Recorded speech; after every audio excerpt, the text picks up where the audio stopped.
Hello everybody, my name is Leo and with this video we share a demo review of the Mooer GE 300 Lite. That is an amp, modeling and multi-effects pedalboard, pretty light and small, that fits between the Mooer GE 250 and the GE 300. First of all, we share a demo song hearing the GE 300 Lite in action, then we will describe the main characteristics of the unit, then we will hear more sounds in a dedicated section of this video, and finally I will give you my 2 cents as usually. At the very end of the video I will leave you with the unboxing experience. So I hope you enjoyed and please subscribe and hit the bell. It's gonna really help me to make more videos like this. Let's start with the demo song.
Let's now share the main features of the unit. It offers 108 amp models built-in, with Fenders, Marshalls, Mesa Boogie and so on and so forth.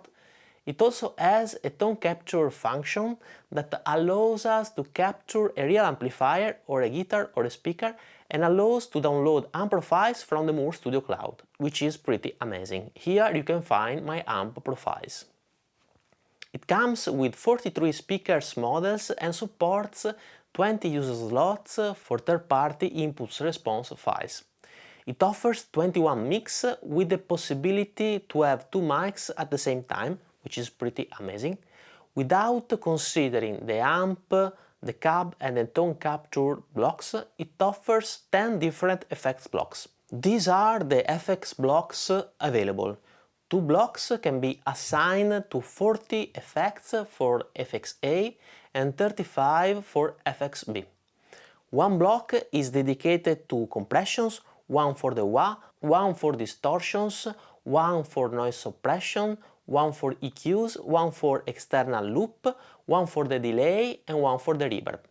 The effects available are 10 compressions, 10 wah, 31 distortions, 4 of which can be loaded in FXA, 8 EQs, 3 of which can be loaded in FXA or B, 14 delays, 11 reverbs and 32 delays, modulation and pitch effects that can be assigned to FXA or B.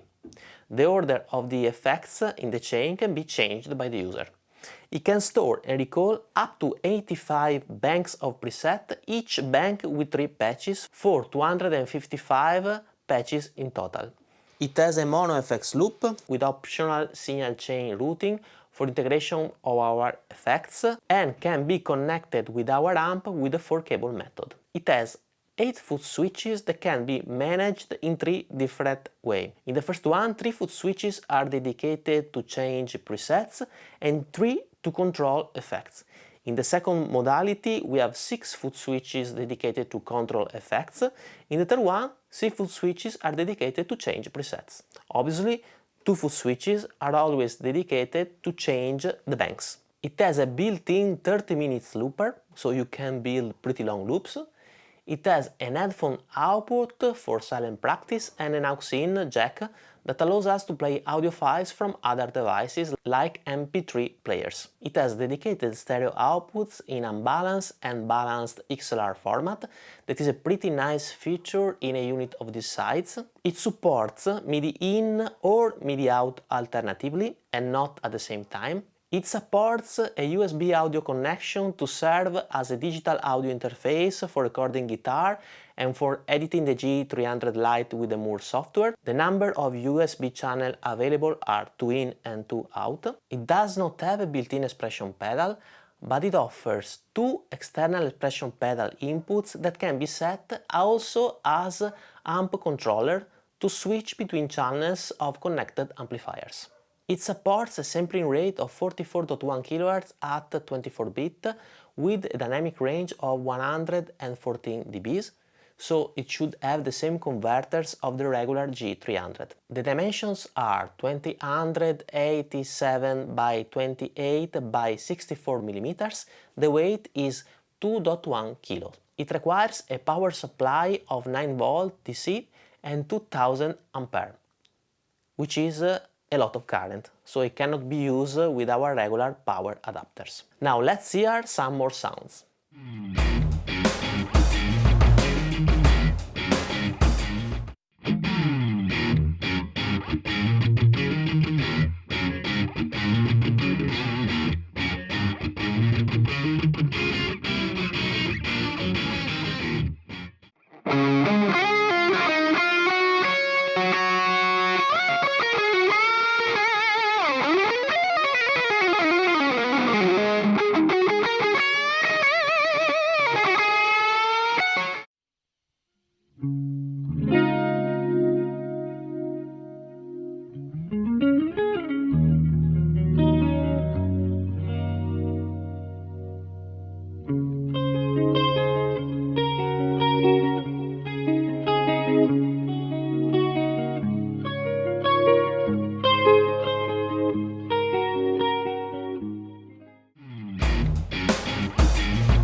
Now let's talk about the pros and cons. Let me start from the cons.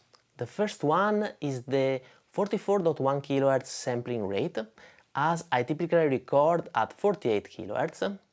Then I would mention that when you connect the unit to the computer, you have 2 input channels only. So basically you cannot record the sound of the guitar and the amp in one track and the sound of the effects in other 2 tracks in order to decide the amount of effects while mixing. Another little cons is that it has only 1 MIDI port, so you can use it for MIDI in or MIDI out, but not for both MIDI in and out at the same time. As regards the pros, first of all, it is pretty compact and lightweight, and offers also balanced and unbalanced output that are pretty useful for live situation. I mean, XLR outputs are pretty useful when we need longer cable, for instance, in live situation. The availability of balanced output is pretty remarkable in such a small unit. Then it offers the dual mic options, and finally it sounds good, and the possibility to load profiles from the Mooer Studio Cloud really enhance the value of this unit. So these were my final 2 cents. We have now reached the end of this video. I hope you enjoyed, and if you did it, please subscribe to my channel, hit the notification bell and leave a thumbs up. It would be of a great help. See you in the next video. Bye bye.